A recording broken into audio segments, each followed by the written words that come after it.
Tear your soul apart. Presto, you're dead.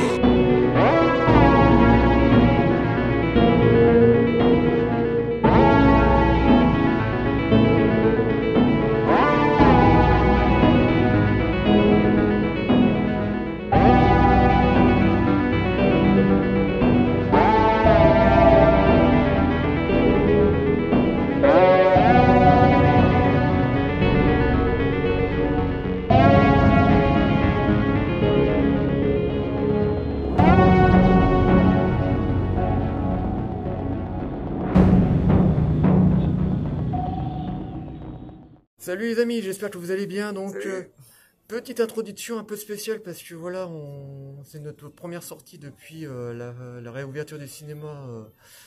Voilà, je suis accompagné de David. Donc voilà, on est enfin de nouveau entré de nouveau dans les temples qui est le cinéma. Donc je vais tourner la caméra pour que vous puissiez constater qu'on est bien dans une salle de cinéma parce qu'on pourrait tricher un petit peu quoi. Putain, c'est magnifique tout ça, putain, les sièges rouges là, hein. Regardez, il y a même des gens qui vous font coucou là.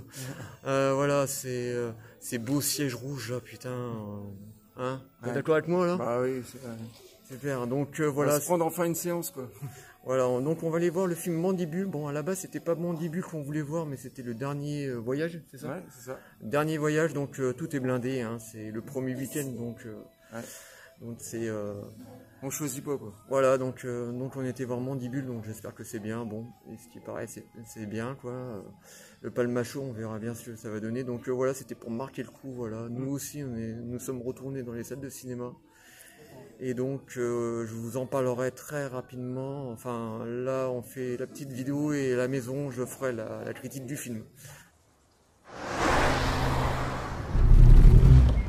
Wow, bah, t'as entendu ça? C'est strange, non? Ouah, c'est une mouche? Mais non. Ah si, putain, c'est une mouche. Pourquoi on se sert pas de la mouche, là, pour se faire de l'oseille? Bah, on l'adresse comme un singe. On peut l'envoyer, tu vois, dans une banque pour nous ramener le pognon de la banque. Et nous, on fait rien. On l'apprivoise. Frédéric Breton, c'est fou de se voir. Hein? Mais c'est quoi ce plan, là? D'où tu connais ces gonzesses, toi? Je les connais pas, je sais pas qui c'est. Il y en a une qui me prend pour un autre mec, c'est tout, hein. Oh, le truc, ok ou quoi? Je les ai invités pour combien de temps, les deux crados, là? Ce soir, j'ai préparé des paupiètes de dinde. Elle a eu un choc au cerveau après un accident de ski. Depuis, elle parle comme ça, quoi. Bon appétit à tous. Mais c'est fou dans cette chambre enfermée comme ça. Bah, je sais pas, rien. Hey, tu regardes pas mes poitrines. Dans tes rêves, hein. Y a un truc qui craque, les deux gars, là. Ça craque à mort. C'est quand même fou, cette histoire, non? C'est le monde qui est détraqué, quoi. Les gens pètent les plombs. Ouais, ça craint à mort, là. C'était quoi, ce gros machin? Une mouche. Une mouche? Ouais.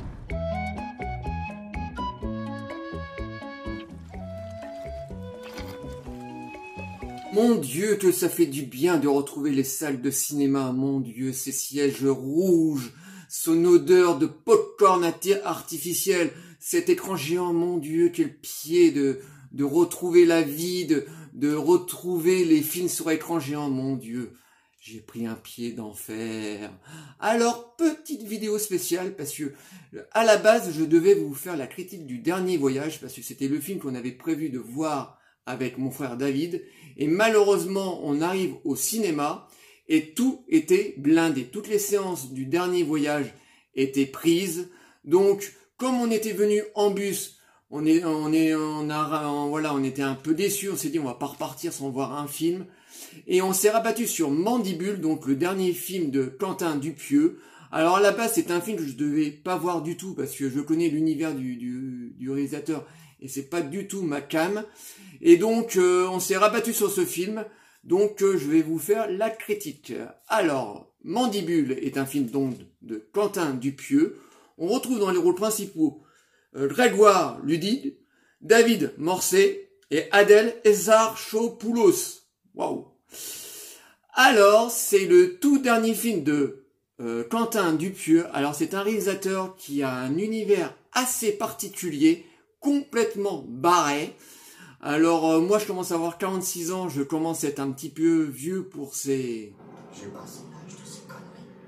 Alors, que raconte ce fameux Mandibule? Alors, on suit les aventures de deux crétins, deux SDF, on va dire, deux mecs bas du front. Mais quand je vous dis bas du front, les mecs, ils ont un phrasé un peu de la troisième zone, un peu cacagne comme ça, qui trouve dans le coffre d'une voiture volée une mouche géante. Ils vont décider d'élever cette mouche géante pour en faire un commerce. Voilà en gros l'histoire complètement barrée de ce film de Quentin Dupieux. Alors c'est un humour assez particulier. Ce que je pourrais dire, c'est que c'est relativement bien shooté. Voilà, Quentin Dupieux a vraiment son univers à lui. Il maîtrise totalement cette espèce de délire qui est Mandibule et son cinéma. Quentin Dupieux, il y a 3 ans, avait donc réalisé Le Daim avec Jean Dujardin, qui était déjà bien haut perché. Rebirth aussi, le film avec le pneu, là où c'est un pneu qui tue tout le monde, donc un truc complètement what the fuck. Encore une fois, tiens, je parle encore comme les gamins. Wow! Donc c'est un film que je ne peux pas détester, que je n'ai pas non plus adoré parce que c'est vraiment trop barré pour moi, voilà. C'est vraiment par moments c'est vraiment bas du front quoi, mais j'aime beaucoup les deux hurluberlus du Palmacho, donc Grégoire Landil et David Morcey. J'aime beaucoup le Palmacho, mais le problème c'est que le Palmacho c'est des petits sketchs de 2, 3, 4 minutes, et là ils sont obligés de tenir 1h30 avec un sketch de Palmacho, parce que c'est vrai que ça ressemble quand même pas mal à Palmacho quoi.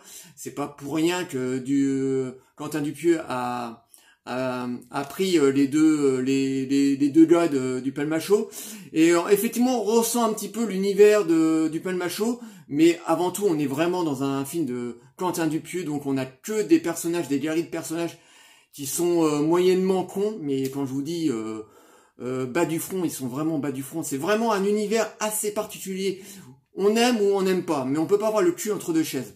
C'est où t'adhères, ou tu adhères pas, et là tu vas passer un très mauvais moment. Alors je dis pas que j'ai passé un très mauvais moment, je pensais réellement que j'allais me barrer avant la fin, parce que moi en temps ordinaire, quand je tombe sur un film qui me saoule, j'hésite pas, je me lève et je me barre de la salle. Voilà.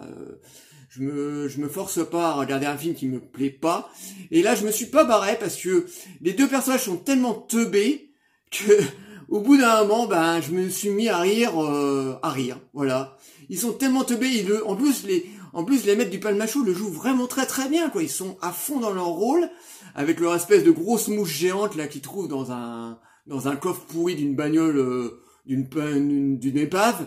Et, ils le jouent tellement bien que par moment, tu rigoles quoi, voilà, je me suis pas bidonné comme un malade pendant tout le long du film, mais je me suis surpris à rigoler 2-3 fois, pas plus, hein, 2-3 fois, parce que c'est un univers quand même assez particulier. Je pense que c'est une comédie qui va plaire beaucoup à la nouvelle génération, parce que voilà, c'est vraiment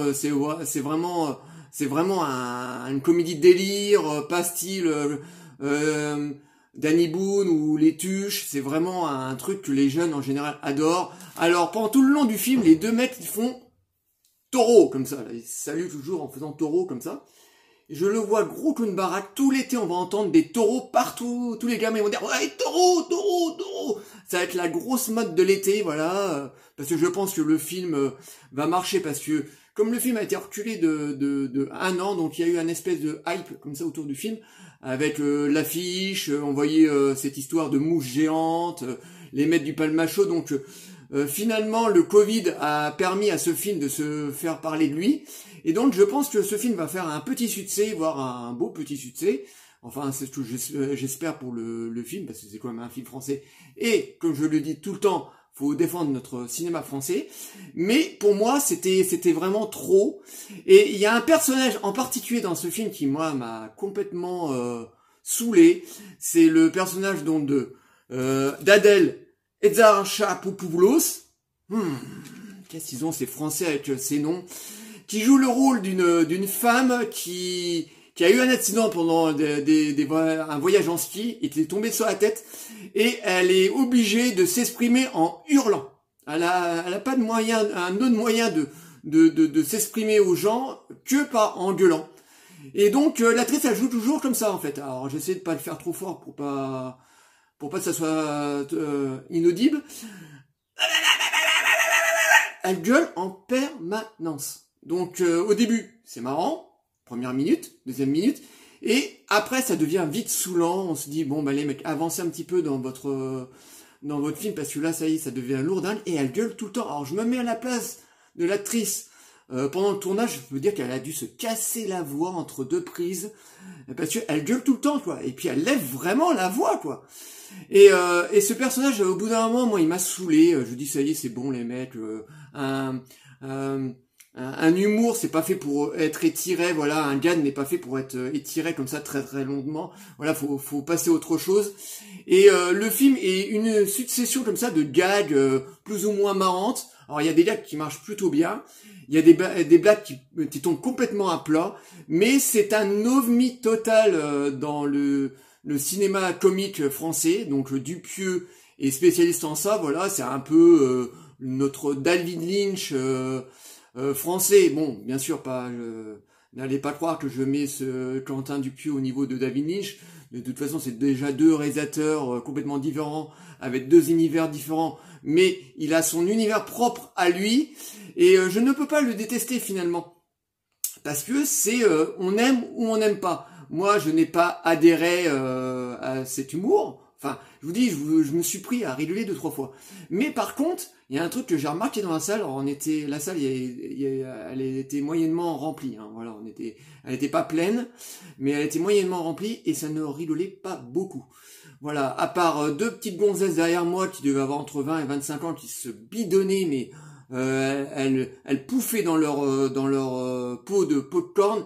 Mais ça rigolait pas beaucoup dans la salle parce que je pense que les gens ont été cueillis par cette espèce d'ovni qui était Mandibule, parce que pourtant Quentin Dupieux il commence à se faire parler de lui, on s'attend un petit peu à ce qu'on va voir. Déjà l'affiche elle est quand même déjà bien perchée. Là on voit les 2 mètres du Palmachot avec une espèce de licorne en vélo, donc l'affiche en plus avec beaucoup de couleurs, donc l'affiche est vraiment à l'univers du film de Quentin Dupieux.